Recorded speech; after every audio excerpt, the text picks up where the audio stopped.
برائے مہربانی ڈاکٹر سعید مکی کے چینل کو سبسکرائب کریں اور بیل آئیکن پہ کلک کریں۔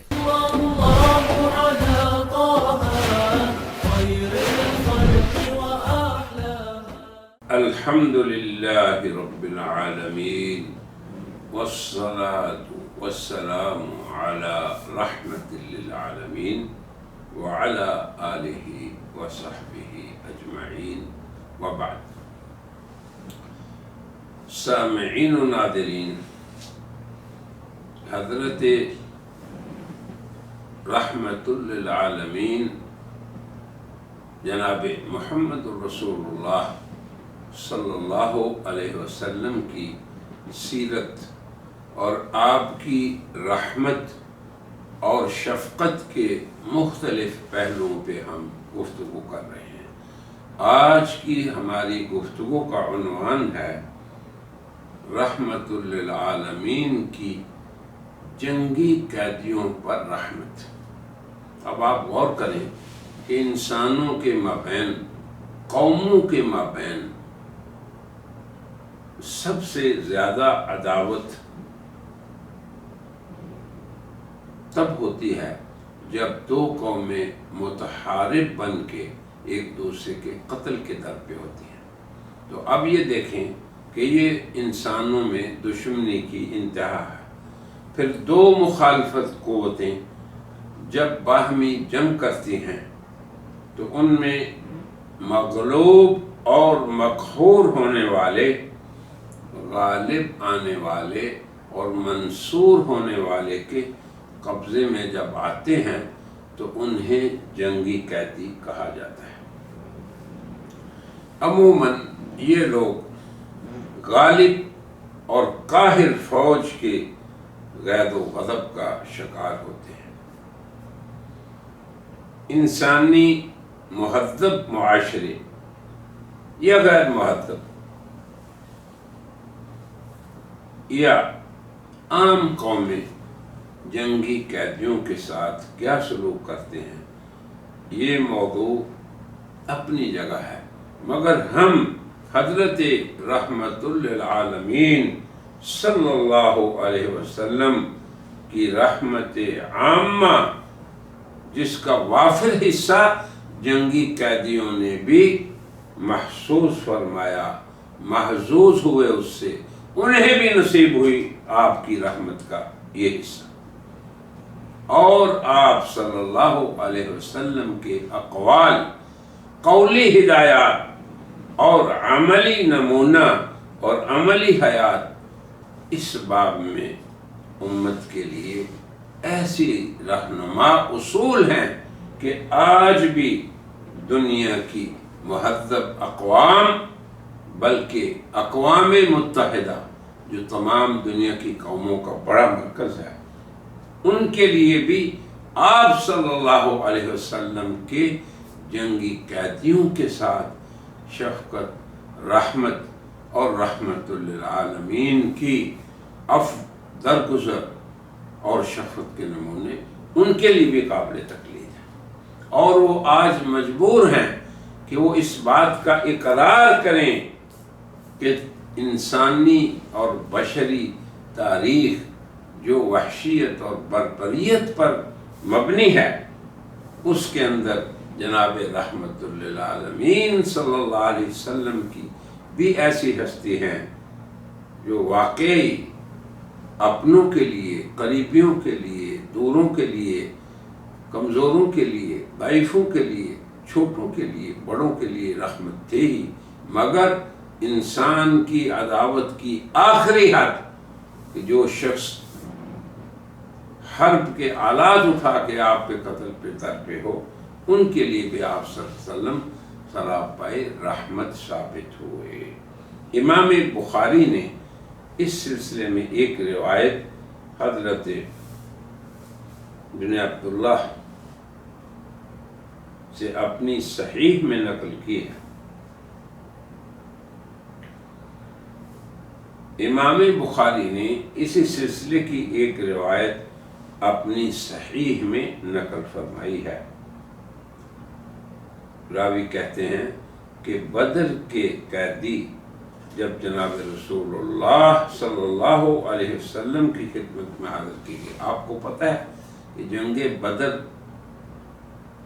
مشرکین مکہ کی دشمنی کی انتہا تھی.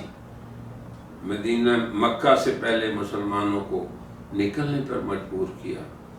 اسلام اور اس کی دعوت، اللہ کی توحید اور رحمت للعالمین کی رسالت اس دعوت کے در پہ ہوئے. جب وہ لوگ بیچارے یہاں سے چلے گئے، شہر کو چھوڑ کے، ملک کو چھوڑ کے، پھر ان کے پیچھے شرارتیں کی اور کفار نے فیصلہ کیا کہ ہم اب ان کو بالکل ختم کریں گے. اسی لیے انہوں نے اپنے تجارتی قافلے کو شام میں بھیجا کہ خوب مال آئے اور خوب ترقی کر کے اسلام اور پیغمبر اسلام اور ان داعیان حق کو ہمیشہ کے لیے نیست و نابود کرتے. یہ ہے غزوہ بدر کا خلاصہ. اب اس میں مسلمان تھوڑے سے اور یہ ان سے کئی گنا زیادہ. ان کے پاس چند تلواریں، چند سواریاں، اور ان کے پاس سینکڑوں، ہزار سے اوپر. یہ بہرحال جو بھی ہوا، بدر کے اندر اللہ نے جب فرشتے اتارے، وَلَقَدْ نَصَرَكُمُ اللَّهُ بِبَدْرٍ وَأَنْتُمْ أَذِلَّةٌ. اللہ فرما رہے ہیں کہ تم بہت کمزور تھے، تھوڑے تھے، مگر اللہ نے تمہاری مدد فرمائی. بہرحال جب مسلمانوں کو اللہ نے غلبہ نصیب فرمایا، اس پہ بھی ہم مفصل بحث کر چکے ہیں. تو جو لوگ جناب رسول اللہ کے سامنے مدینہ میں بطور قیدی کے حاضر کیے گئے، ان میں حضرت عباس جو آپ کے چچا ہیں وہ بھی لائے گئے. ان کے بدن پر کپڑا نہ تھا. آپ نے ان کے لیے قمیص تلاش کی تو عبداللہ ابن ابی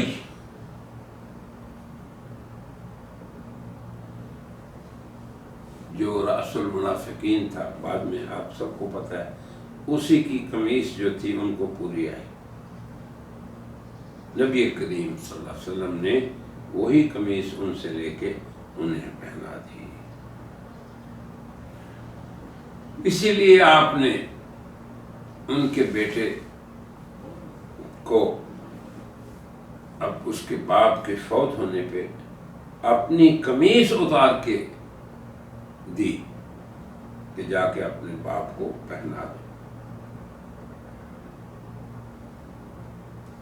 اس کے علاوہ حضرت رحمت للعالمین صلی اللہ علیہ وسلم نے صحابہ کرام کو بدر کے قیدیوں کے بارے میں حسن سلوک کرنے کی بہت تاکید فرمائی. صحابہ کرام خود بیچارے جن کے پاس معاشی حالات بہت تنگ دستی کے تھے، کھجوروں اور پانی پہ گزارا کر لیتے، مگر جو قیدی ان کی تحویل میں ہوتے انہیں کھانا کھلاتے. طبرانی نے حضرت ابو عزیر بن عمیر جو کہ حضرت مصعب بن عمیر کے بھائی تھے، ان سے یہ روایت کی ہے. وہ کہتے ہیں کہ بدر کے اندر میں بھی قیدیوں میں شامل تھا.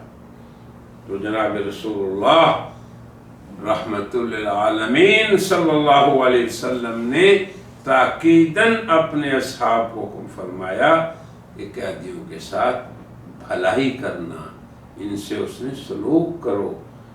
وہ فرماتے ہیں کہ میں خود انصار مدینہ کی ایک جماعت کے قبضے میں تھا، یعنی جو انصاری صحابی تھے ان کے پاس تھا.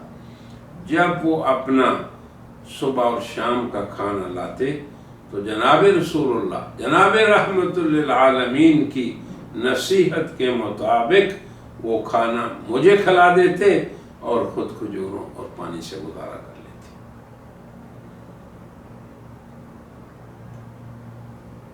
حالانکہ آپ کو پتہ ہے یہ غزوہ بدر اور اس کے قیدی شدید ترین دشمن تھے اہل اسلام کے، اور سخت ترین ایذائیں، مشقتیں اور مصیبتیں برداشت کر چکے تھے انہی لوگوں سے جن کے آج یہ لوگ قیدی بنے۔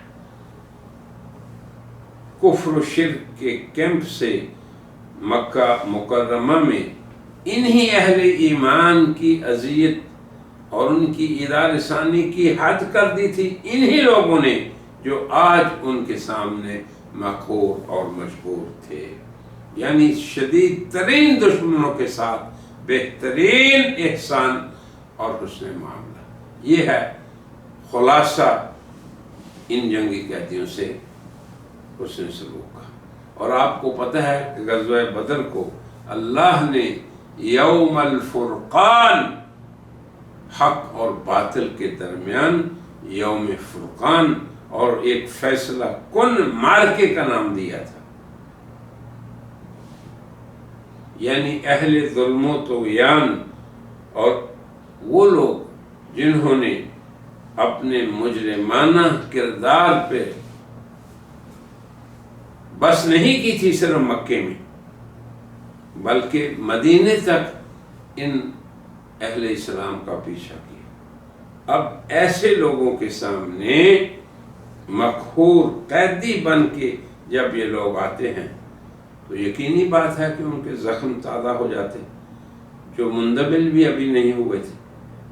مگر اللہ اکبر، جناب رحمت للعالمین کی تعلیمات پہ جائیں کہ اس قدر موذی اور اس قدر شدید دشمن جب وہ مقہور ہو کے آئے تو آپ نے ان کے لیے رحمت کا عظیم مظہر خود بھی بن گئے اور اپنے صحابہ کرام کو یہاں تک کہا کہ تم خود اپنے اوپر مشقت برداشت کر لو مگر ان قیدیوں کو راحت پہنچاؤ۔ بلکہ صرف اس کی ترغیب ہی نہیں دی بلکہ خود عملی نمونہ بھی اس کا پیش فرمایا۔ آپ صلی اللہ علیہ وسلم نے قید میں آنے والی ایک ماں کو اس کے نابالغ بچے سے الگ نہ کرنے کی شدید ہدایات جاری فرمائی اور تعمیل نہ کرنے پر وعید بھی سنائی۔ اب آپ غور سے سنیں، امام ترمذی اپنی سنن میں حضرت ابو ایوب سے روایت کرتے ہیں، وہ کہتے ہیں میں نے جناب رسول اللہ صلی اللہ علیہ وسلم کو یہ فرماتے ہوئے سنا، جس شخص نے قیدی ماں اور اس کے بیٹے میں جدائی ڈالی، اللہ تعالی روز قیامت اس کے اور اس کے عزیزوں میں جدائی ڈال دیں گے۔ اب آپ دیکھیں کس قدر رحمت کا مظہر ہے۔ جنگی قیدی جب امان میں آ جائے یا جو لوگ جنگ کی حالت میں ہیں، ان استجارک احد من المشرکین وان احد من المشرکین استجارک فاجرہ، یہ بھی حکم تھا کہ جب امان میں آ جائیں تو انہیں قتل کرنے سے منع فرمایا۔ ثم ابلغہ مأمنہ، بلکہ یہ بھی فرمایا کہ اس کو امن کی جگہ تک خود پہنچا کے آؤ۔ امام ابن ماجہ اپنی سنن میں حضرت عمر بن حم خزاعی سے ایک روایت نقل کرتے ہیں کہ جناب رسول اللہ صلی اللہ علیہ وسلم نے فرمایا، جس شخص نے کسی کو امان دینے کے بعد قتل کیا وہ قیامت کے دن آئے گا اور غداری کا جھنڈا لکھا ہوگا کہ یہ شخص ہے جس نے غدر کیا، دھوکہ دیا۔ اب آپ دیکھیں کہ دشمن تک کو اللہ تعالیٰ نے اہل ایمان کو صفائی، سچائی، ستھرائی اور امانت کا حکم دیا کہ ان سے بھی دھوکہ نہ کریں۔ کس قدر وعید ہے جناب رحمت للعالمین صلی اللہ علیہ وسلم کی طرف سے کہ امان دینے کے بعد کسی جنگی قیدی کو قتل کرنا یہ عمل ایسا دھوکہ ہے کہ جس کی سزا اللہ تعالی نہ اس دنیا میں صرف بلکہ آخرت میں بھی بالمثل سزا دیں گے کہ ایسے شخص کو تمام مخلوقات کے سامنے رسوا کیا جائے گا اور دھوکہ دہی کا مجرم بنا کر اسے متعارف کرایا جائے گا۔ یہ ہے اسلام کے وہ بین الاقوامی اصول اور ضابطے اور انسانوں کے ساتھ معاملات کرنے کے اصول۔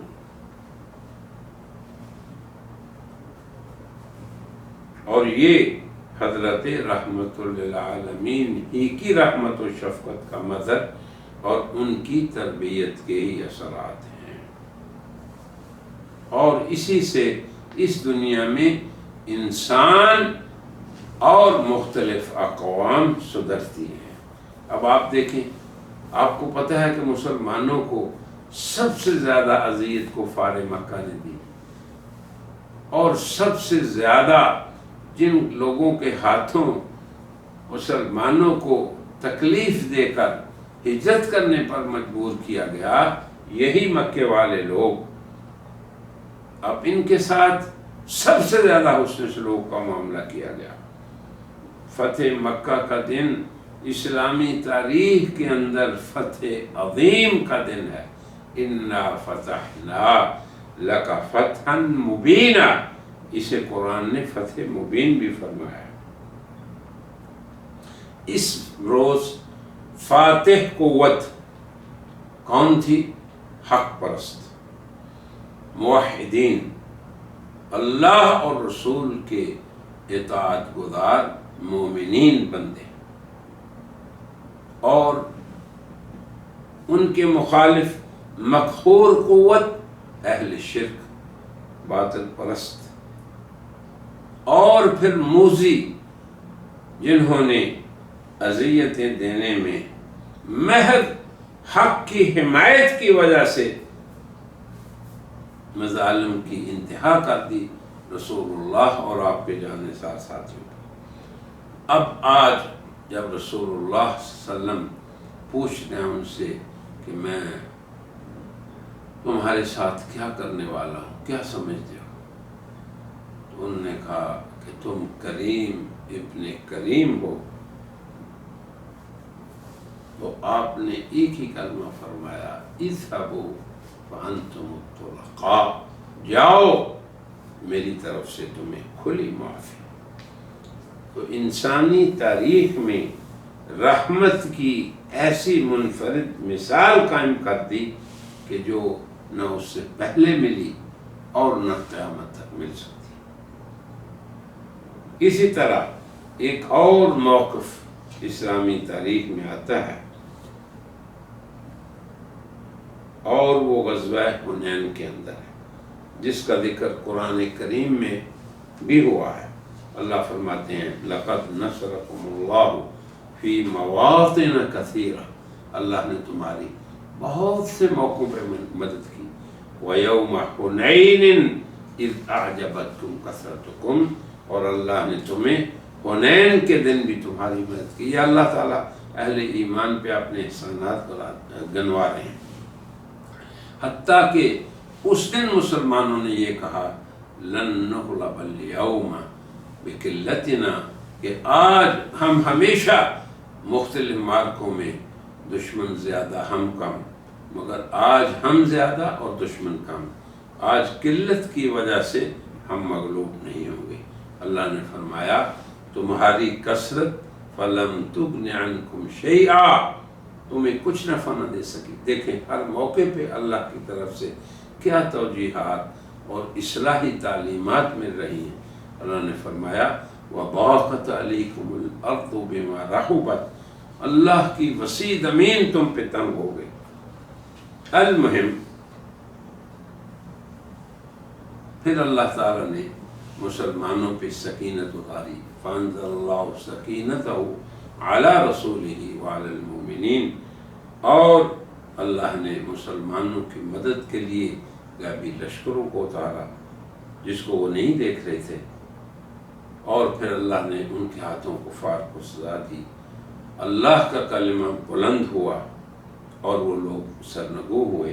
اب جب وہ مغلوب ہو کر قیدی ہو گئے تو اب آپ دیکھیں آپ کی رحمت آپ نے احسان فرماتے ہوئے تمام قیدیوں کو بلا فدیہ آزاد فرما دیا، کسی سے فدیہ نہ لیا، نہ کسی کو قتل کیا، بلکہ اسی فتح کے موقع پہ آپ کی رضائی بہن وہ بھی قیدیوں میں تھی، کیونکہ انہی کے علاقے میں یہ جنگ تھی، جب وہ تشریف لائیں تو آپ نے ان کے احترام کی خاطر آپ کھڑے ہو گئے اور ان کے لیے چادر بچھائی اور فرمایا اے میری بہن، اس نے کہا کہ میں اے محمد میں شیمہ ہوں، تمہاری بہن ہوں۔ تو حضور اکرم صلی اللہ علیہ وسلم کا دل پسیج گیا اور فرمایا کہ اچھا تم میری بہن ہو تو آؤ پھر تم سفارش کرو، جس کی سفارش کرو گی میں قبول کروں گا، جو تم مانگو گی میں تمہیں عطا کروں گا۔ امام بیہقی نے حضرت قتادہ سے یہ روایت نقل کی ہے، وہ کہتے ہیں کہ فتح حوازن، یہ حوازن قبیلے تھے جن سے جنگ تھی، ایک عورت جب رسول اللہ کے پاس حاضر ہوئی اور کہنے لگی یا رسول اللہ میں شیمہ بنت حارث ہوں، میں آپ کی رضائی بہن ہوں، تو رسول اللہ صلی اللہ علیہ وسلم نے فرمایا کہ اگر تو سچی ہے تو ثبوت کے طور پہ کوئی علامت دکھاؤ کہ پتہ چل جائے میرے تعلق کا تمہارے ساتھ۔ تو اس نے اپنا بازو کھولا اور عرض کیا یا رسول اللہ یہ دیکھیے آپ چھوٹے تھے، آپ نے بازو پر دانت سے مجھے کاٹا، یہ رہا اس کا نشان۔ تو حضرت رحمت للعالمین صلی اللہ علیہ وسلم نے بہت اکرام کیا، ان کا چادر بچھائی اور فرمایا کہ مانگو، کیا مانگتی ہو، سفارش کرو، کس کی سفارش کرتی ہو؟ تو پھر حضور اکرم صلی اللہ علیہ وسلم نے ان کی سفارش پہ ان کو معاف کر دیا۔ اسی طرح حضرت عدی ابن حاتم جو بڑے معروف تھے حاتم طائی، ان کے صاحبزادے، تو ان کی پھوپھی بھی تشریف لائیں، انہوں نے بھی یہی درخواست کی، تو آپ نے ان کی درخواست پر اس قوم کے قیدیوں کو معاف فرما دیا اور پھر انہیں ان کے قبیلے تک پہنچانے کا انتظام بھی فرمایا، معافی بھی دی اور وہاں تک پہنچایا۔ اسی قصے کو حضرت امام احمد نے اپنی مسند میں خود حضرت عدی ابن حاتم کی روایت سے نقل کیا ہے۔ اللہ اکبر۔ وہ کہتے ہیں کہ ایک لشکر، اللہ اکبر، رسول اللہ کا ایک لشکر یا آپ کے قاصد آئے، اس وقت میں مقام اقرب میں ٹھہرا ہوا تھا، لشکر نے میری پھوپھی اور بعض دوسرے لوگوں کو قید کر لیا، لے گئے۔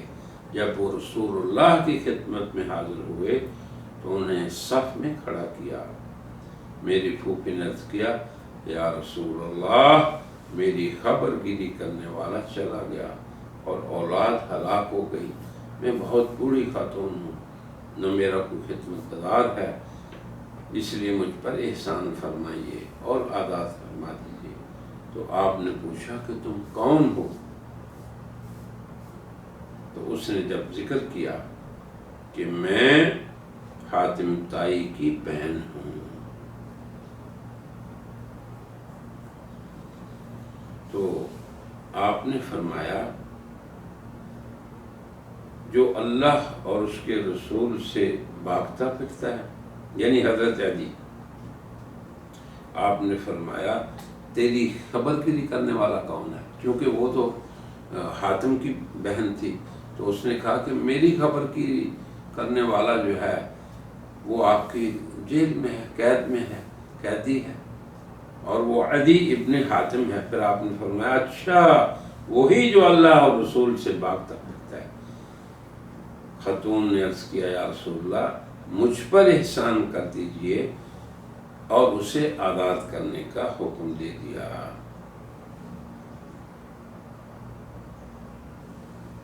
اللہ اکبر۔ پھر اس نے کہا یا رسول اللہ اب ہم کیسے اپنے وطن کو واپس جائیں گے؟ یا رسول اللہ